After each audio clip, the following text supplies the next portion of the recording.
Yes, that's right. It's Joe here, live for Joyrider TV, back with some more very interesting Q&A, which is coming your way if you're here today.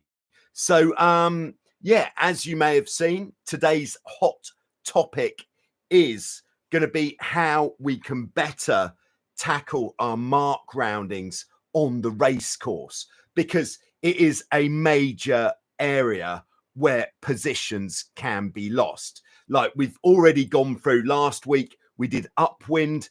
The week before we did downwind, and you could have sailed the best upwind leg of your life, but then you could throw it all away quite easily when it comes to going round the mark.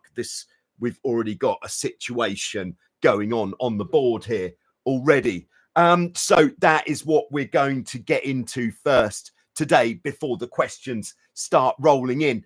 For your information, I have just updated the global speed stick leaderboard. Oh yeah. The action is really hotting up on there. We've got just under 100 entries on the leaderboard now, which is actually the most it's been for a couple of years. So I think it's going really well. And there are some very big speeds on there now because spoiler alert, yes, spoiler alert, yeah, the foiling boats have entered. I know. So I think there would be, if we do get many more foiling boats on the speed stick leaderboard, I think it'll be about time to start having a non-foiling first place and a foiling first place. By the way, if you are that way inclined, if anybody would like to donate a prize or prizes to the winners of the speed stick, then do get in touch. It'd be there'll be plenty of exposure for your brand, whatever it is, and great prizes for whoever wins. Very nice. Everyone's a winner. That's either if you're supplying the prizes or if you happen to win. So not everyone's a winner, because if you didn't win, you're not going to win. But we're going to tackle that right now.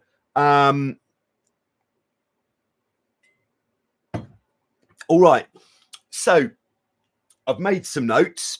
I think this is good preparation, which is actually one of the key points that I've got here. So we've got we're just going to simplify our course slightly, and on a fairly regular race course, we will have two turning points. One will be the upwind buoy, the buoy that we sail upwind to get to, and one will be the downwind buoy that we come on to after that. And we've got two main situations that we're looking at.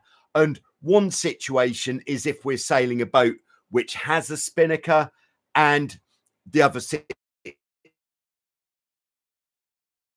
so and then complexity on different boats, which are going to add to the potential that is going on at the buoys. So but I think the first point should be fairly similar for everybody, all the different types of boat that are sailing around the course.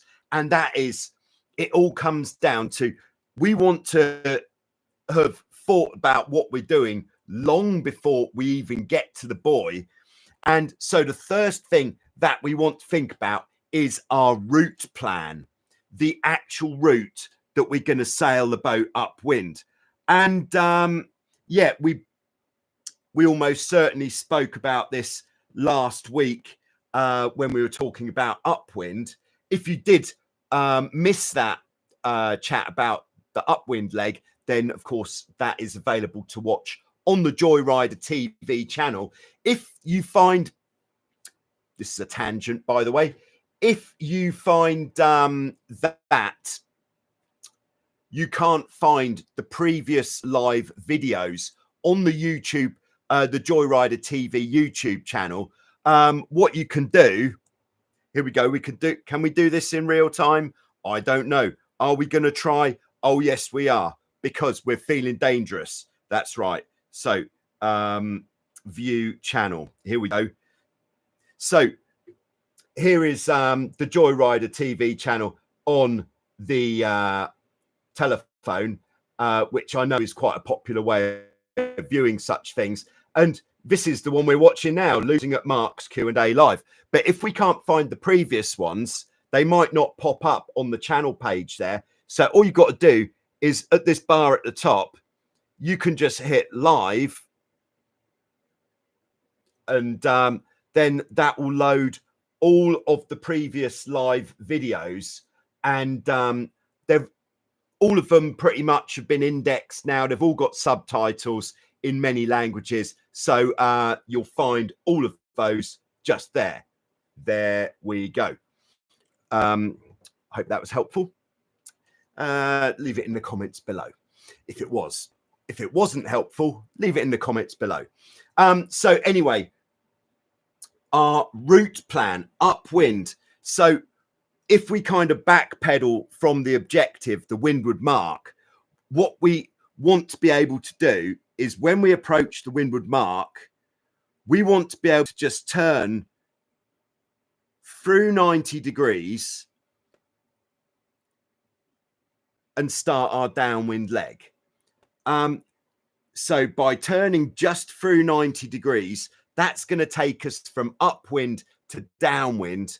And as we sail through that course change, we should actually gain speed. So that is what I want. First objective is we're trying to gain speed as we bear away.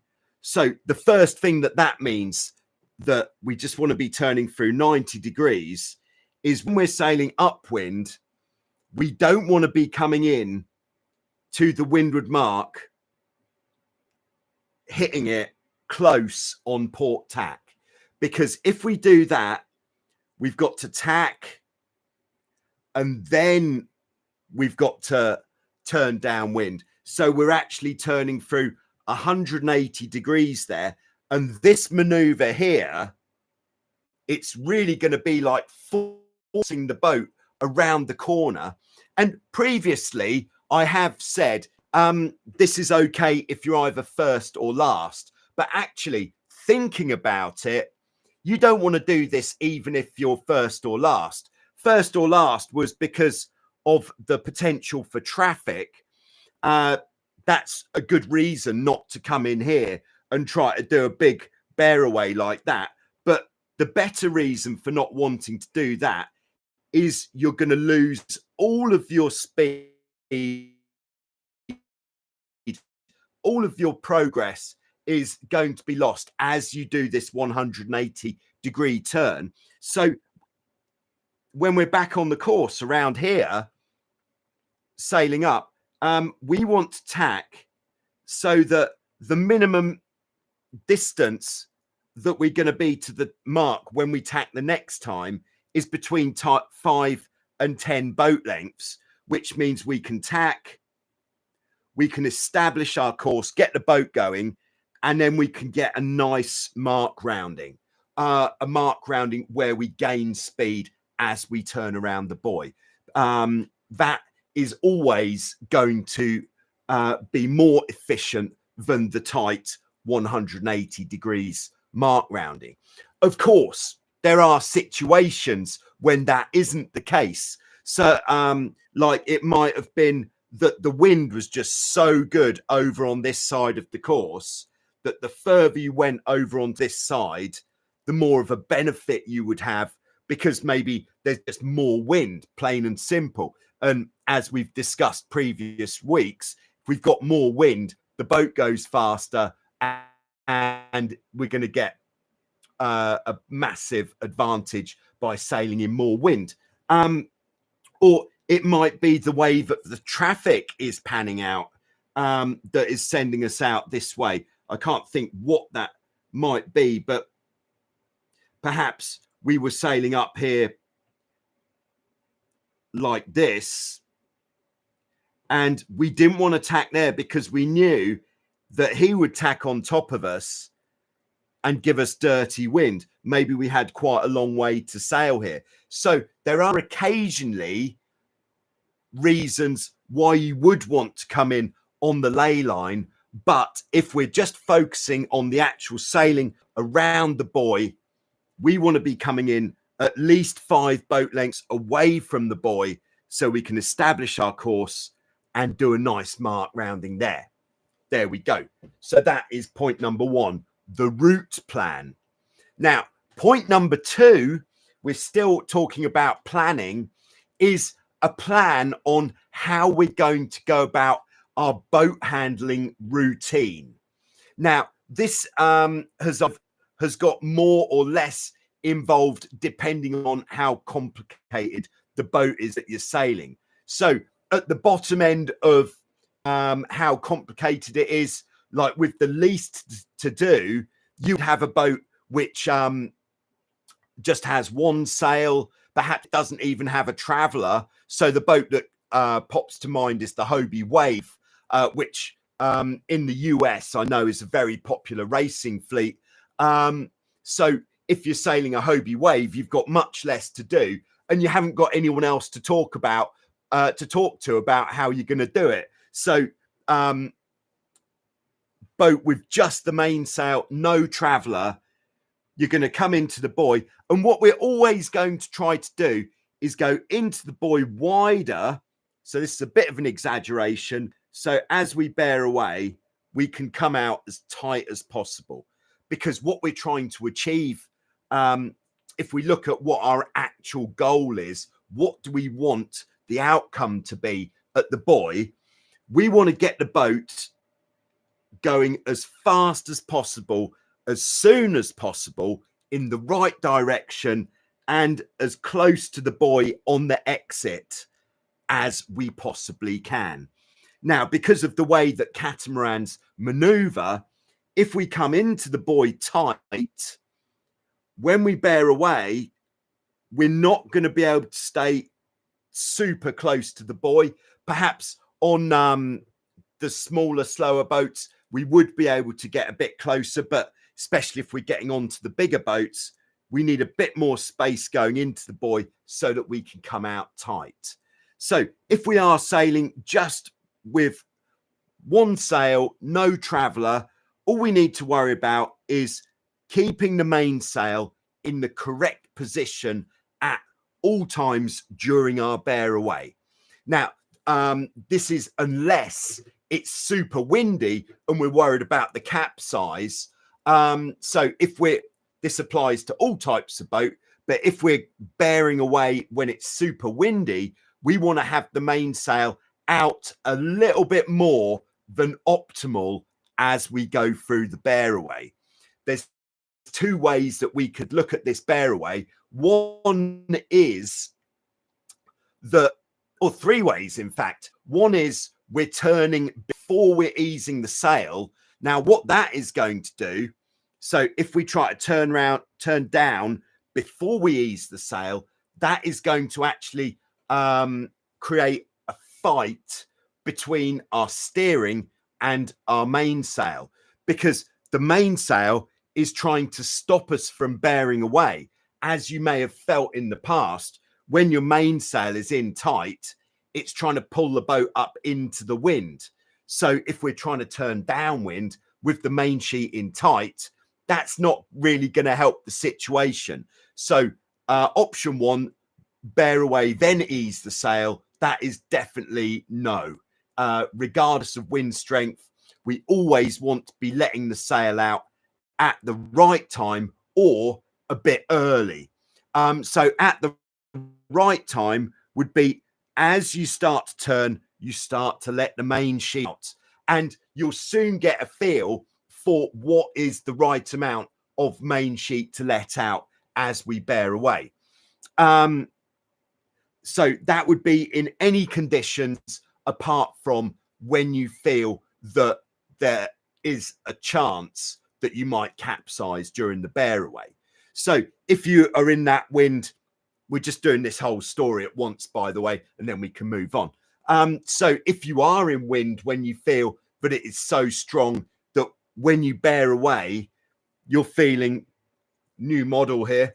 This is from Office Hands Dave, done a lovely job. So if you feel that when you're bearing away, the front of the boat wants to tip in, like you're going to dig the bow in, then what you need to do is ease more sail. So effectively easing too much sail before you've borne away that much. So the sail is always out more than what would be considered optimal. So easing the sail more so that at no time the bow catches up with the sails, if we can look at it in that way. All right, just at this time, if you are watching live, if you could just let us know how is this live transmission coming through, because there's not a lot of action going on out there where normally there would be a bit. So please do let us know in the live chat. Yeah, so that is the actual mechanics of the bear away. If it's really strong winds, ease the sails. If you've got two sails, ease the sails first, ease the traveller and the main sheet if you've got a traveller first, so that you're at no point in risking tripping the bow by having the mainsail in too much. All right, so that's number one on the Hobie wave, one person on the boat. All right, nice one, Benny. Got your message. By the way, everybody else in the live chat, I'll say hello after we've covered after we've covered the Windward mark. I think that would be a good time to say hello. But hello. All right. So number two, if we're sailing the boat with two people on board, let's say like a Hobie 16, it seems pretty popular in these parts, then what we want to be doing is at a convenient time on the race course, if you haven't done a lot of these mark roundings, if you haven't done much practice, or if perhaps you're sailing with a new crew, and this goes for any type of boat, but you want to be making a plan. So a boat handling plan, which, so if it was, let's say we've got a couple of minutes sailing along this ley line before we do the buoy, the plan might be something along the lines of, all right, so what we're going to do is when we're 2 boat lengths from the buoy, I'd like you to bring the jib traveller all the way to the outside. So let the jib sheet off, pull the jib traveller out, and then I want you just to, so this is if your crew's perhaps less I want you then just to ease the jib out as we go around the buoy. If your crew is perhaps a bit more experienced, you might say, all right, you're going to ease the jib and the traveller out as we go around the buoy, so that then the helm just has the main sheet and the steering to worry about. So coming up with a plan like that in plenty of time, and any position changes on the boat as you go around the buoy as well. So if we've been sailing upwind, we have been sailing upwind like this. Will this? Yes, it will. So if we've been sailing like this, our upwind positions might have been kind of like helm and crew, or helm and crew like here. But when we're going downwind in the light winds, the crew needs to get across to the leeward side. So you also could say, all right, and we need you to get across to the leeward side. So deciding on at which point that is going to be the most efficient. It might be, if the wind is really pretty light, for the crew to go to the leeward side of the boat before the bear away, because also a bit more weight on this hull isn't going to hurt. This is the hull which is turning less. This is the hull which is turning more. If you think about it, let's go to a smaller scale. As the boat is turning around, that inside hull is turning much less than the outside hull. So getting the weight on the inside is going to help you bear away. All right, thanks, Lee. That connection does go in and out. Good to know. Yeah, yeah, I think it might be because there's the Fortnite World Championships going on in another room of the house, which unfortunately can't be avoided at this time. All right, we will crack on. Yeah, so having a plan, that would be the plan with 2 sails. What about a plan with 3 sails? Oh, now we're getting spicy. So the if we've got 3 sails and we're either sailing, so a spinnaker, that's what we're talking about. And if we've got a boat that doesn't require daggerboard adjustment, so this would be if you're sailing a boat which has asymmetric skeg hulls or pivoting centerboards like the Tornado. So basically not up and down daggerboards, then this is the next more complex version of which type of boat we're sailing. So you're going to want to make a plan, which is going to be something like, all right, when we get 5 boat lengths from the buoy, that's the time to pull the tack line out. If we've got a tack line, that is, a separate tack line. And then as soon as we start bearing away, when you've got a spinnaker, even more important to start your bear away a bit wide, because once the spinnaker starts going up, it is going to pull the bow of the boat down a little bit more, which if we go into the buoy really close, you might even touch the buoy with the spinnaker, which would mean you have to perform a 360-degree turn afterwards, which isn't going to help. So starting off a bit before, and then as soon as you start turning, that's when the spinnaker wants to start going in, going up. So to have the crew a good briefing so everybody knows what they're doing as you turn around the buoy. And so just continuing on to the final. So that's if we've got no dagger boards. The final, if we're sailing a boat with dagger boards, F18, especially if you're sailing an F18 with the deck sweeper, even more important to have your routine set before you have to do it. So you know what the routine is going to be. So you say, right, 5 boat lengths, we need to get the Leeward dagger board up, then the Windward dagger board, then the tack line, and then the spinnaker up. Or if it's windy, then we'd have probably, the order might be Leeward dagger board, Windward dagger board, downhaul off, mast rotation off, tack line, spinnaker up. If your routine on an F18 is different to that, put it in the comments, because we can all learn from your experience. But it's whether you do the dagger boards before the mast rotation and the downhaul, or the other way around. Possibly downhaul off even before the crew comes in off the trapeze, if you've been trapezing, if there's been that much wind. Yeah.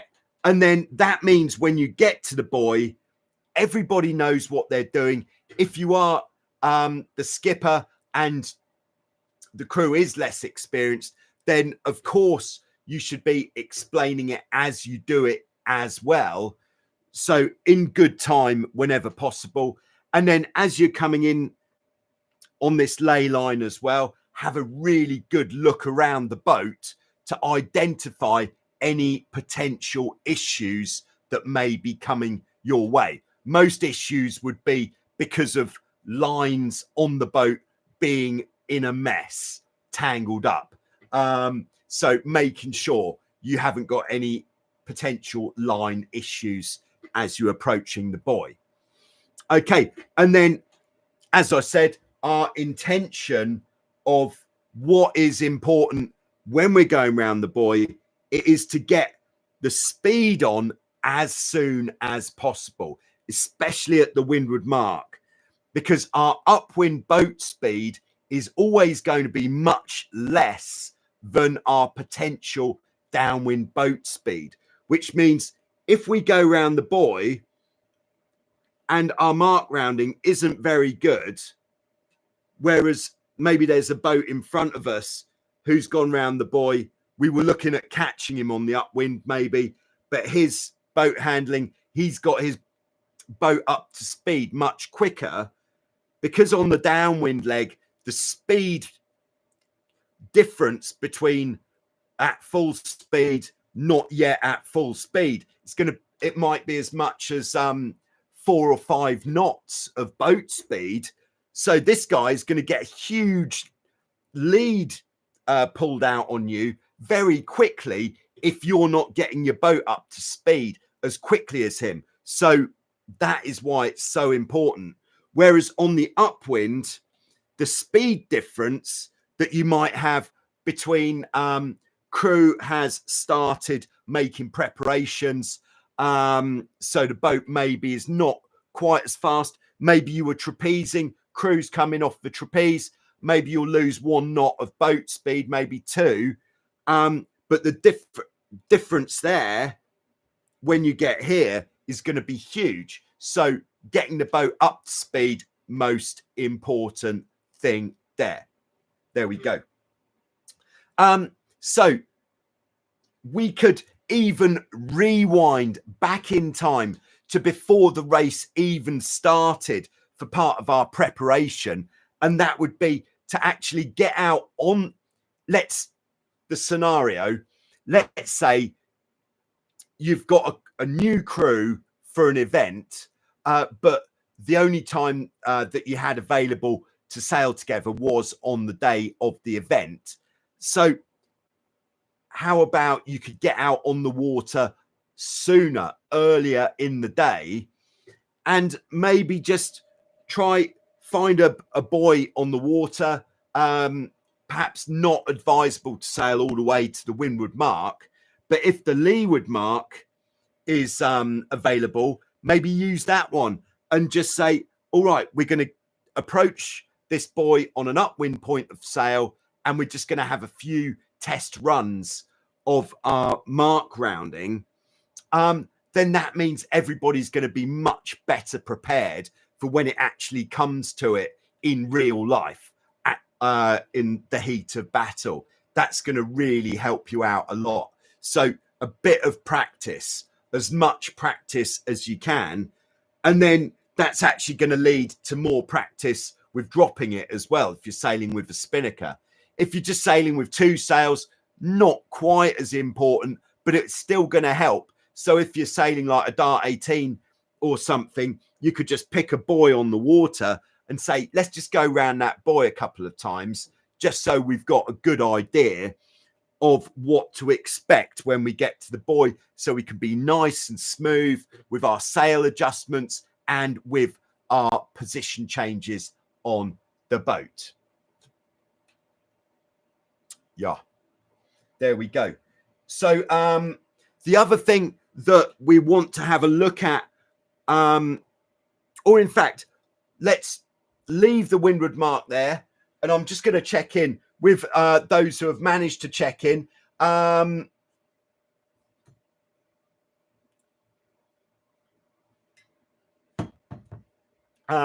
As always, checking in with Leland Lee in Clearwater, Florida. Hope you're okay, Lee, and I hope you haven't suffered any damage in the hurricane.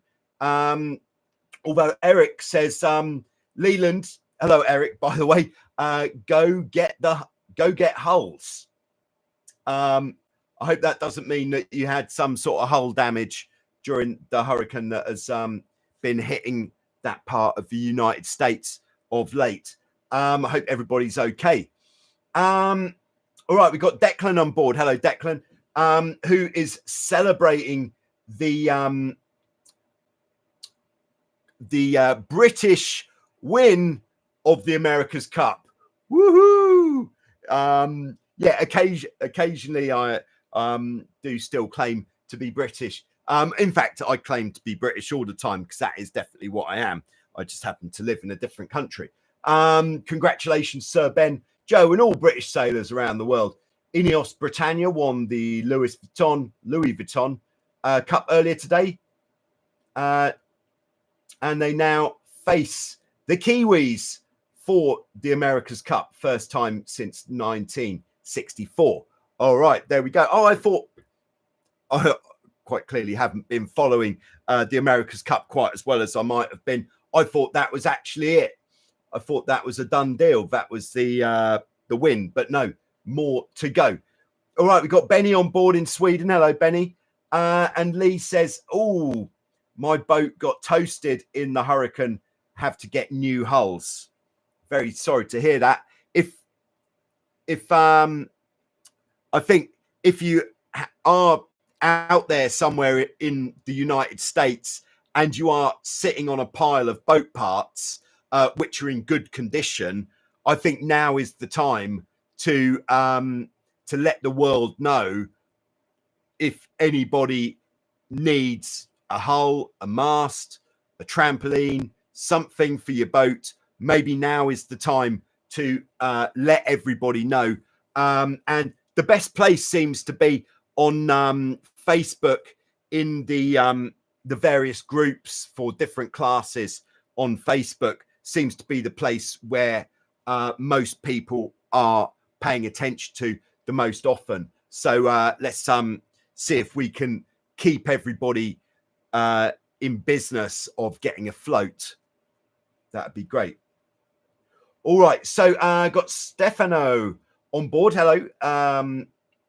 Could you please explain what is the time to release the Traveller of the mainsail at the buoy? Yeah, so what we want to do ideally with the Traveller is the ideal situation would be the crew lets the Traveller off as we're sailing around the buoy.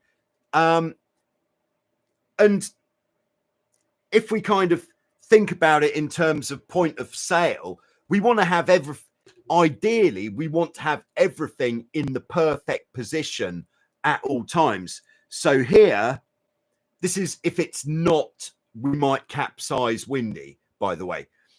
This is like nice conditions. We're definitely not going to capsize. We want as much speed as possible. So Traveller in tight all the way to here. Then as soon as we start turning downwind, Traveller starts to ease out. So that at this point, when we're on a half wind point of sail or a beam reach, then the Traveller should be halfway out. So easing it to halfway out by the time we get here. And then as we come onto our downwind course on our broad reach, then the Traveller all the way out. So easing the Traveller out as we turn.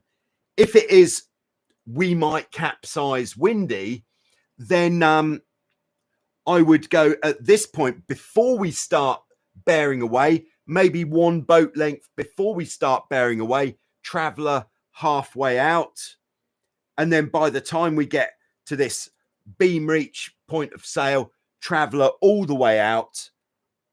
And the main sheet would be getting eased out at the same time. So I just so that the mainsail is out more before you bear away to make sure you're not going to dig the nose in as you go around the buoy. Hope that helps.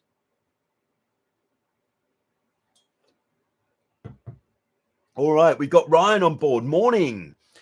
Crack of dawn there in Maui, Hawaii, USA. Great to have you with us as always, Ryan. Yeah, so Windward mark, I think that's done. Should we go to the Leeward mark? Oh yes. So so the Windward mark is now up here. That's where we've come from. And as two different types of race course, you might have just a single leeward mark, or you might have a gate.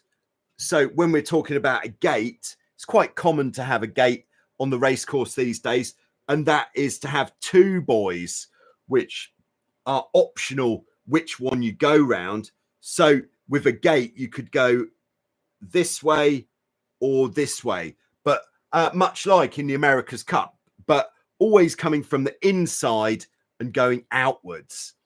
Yeah, so this has become much more common in sailing boat racing, perhaps in the last 15 years. But if we have just got one buoy that we're looking at on our downwind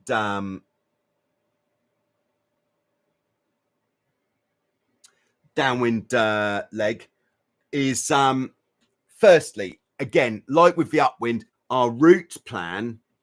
So again, ideally, we don't want to be coming into the buoy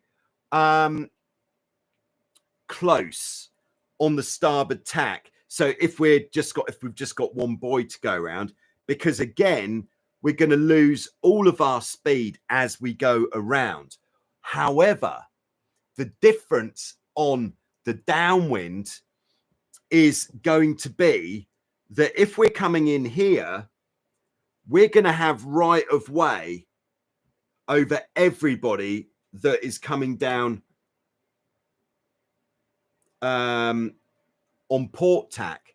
And this isn't because of the port and starboard rule. This is actually because of the water at the mark rule. The water at the mark rule is if this boat has got an overlap as he enters a 3 boat length circle, beg your pardon. So if the front of his boat is in front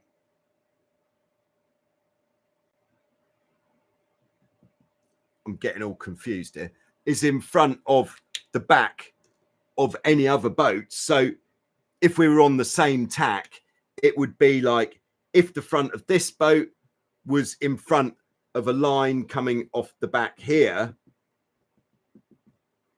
then that means that this boat has right of way around the buoy, which means, yes, he can take the inside line around the buoy. But if we extend this line all the way over here, we can see that the guy coming in on starboard tack, he's got an overlap.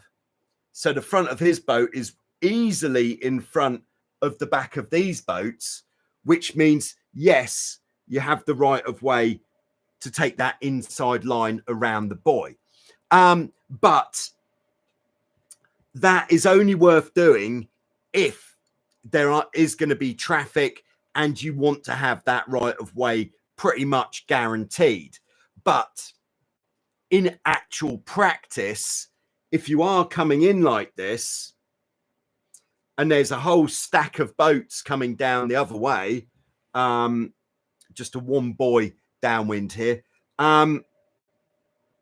it's going to be a very messy experience, but you will have the rights to go around.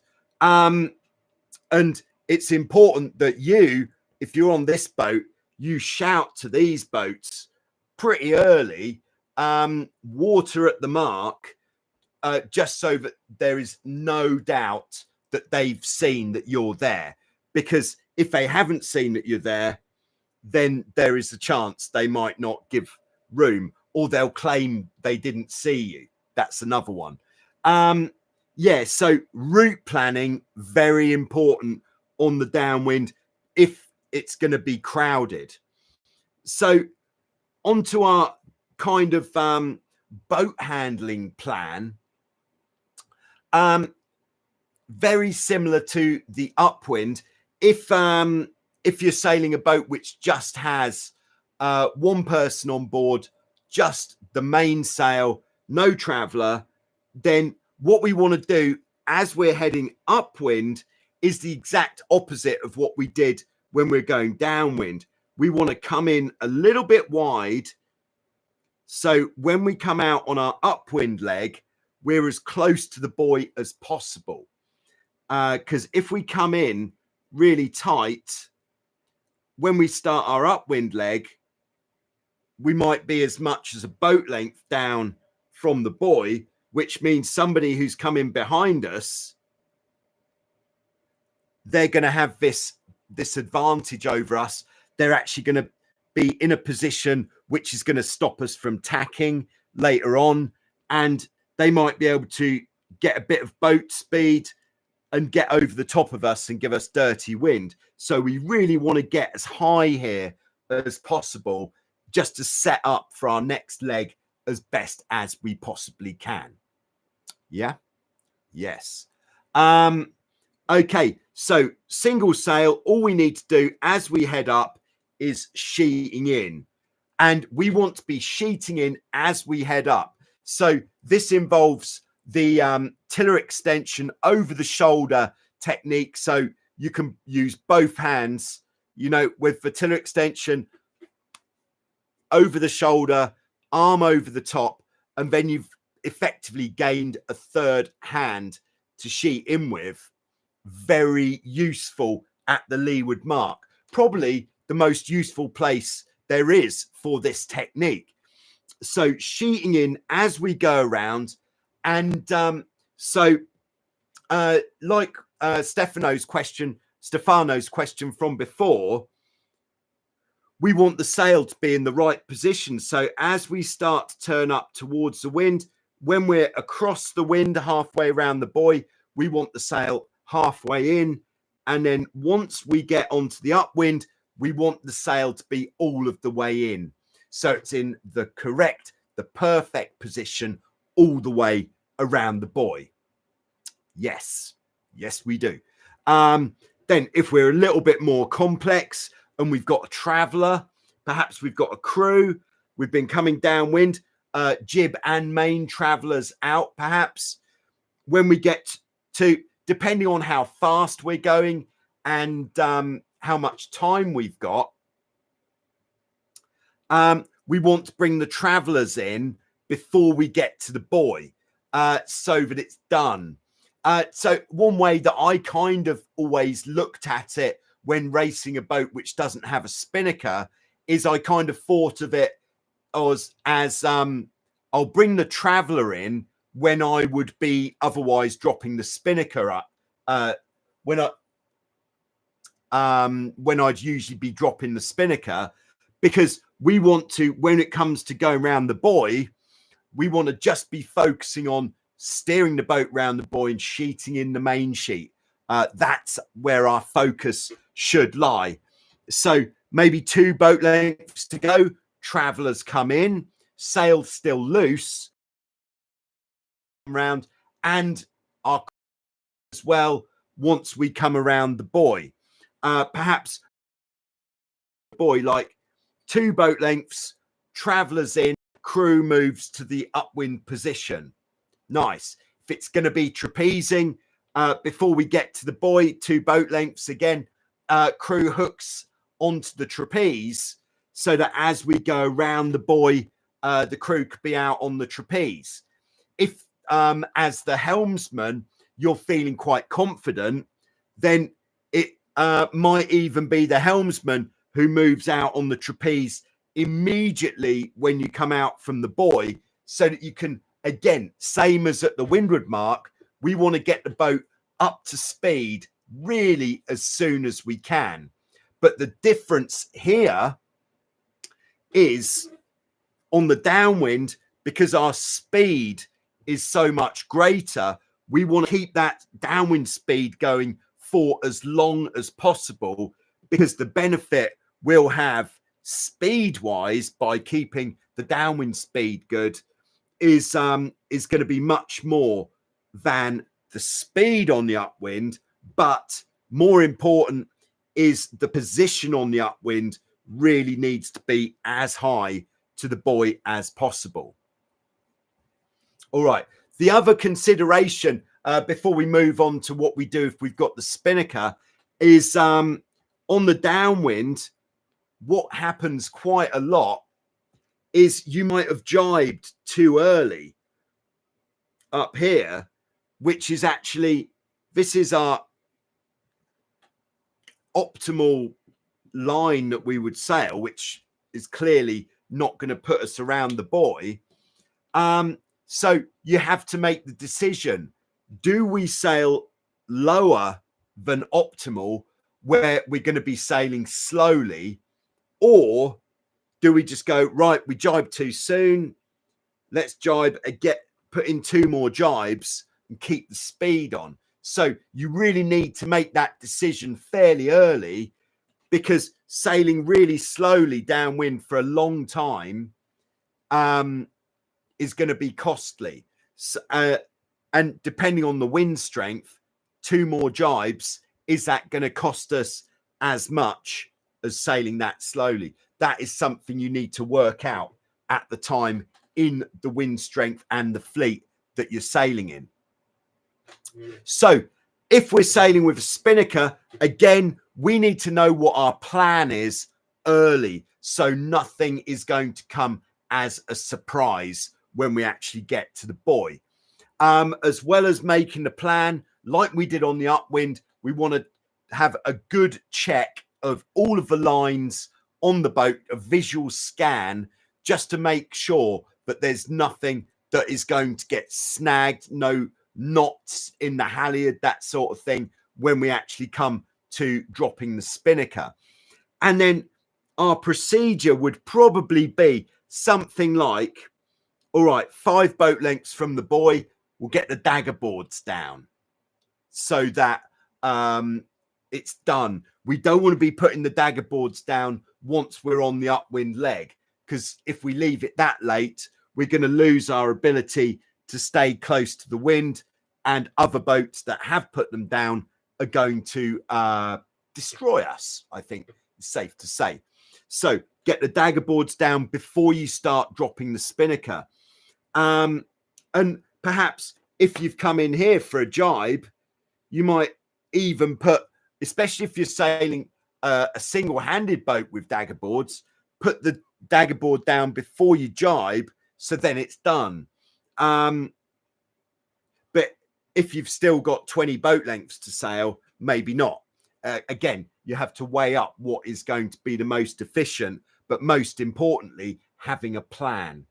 And then, so dagger boards down, and then spinnaker starts to come down, and basically the boat can start turning up towards the wind as soon as the spinnaker touches the spinnaker chute. So when the cloth just starts to enter the chute, that is the moment when you can start turning up wind, not before. Because if you start turning up wind before that, the spinnaker is going to get blown.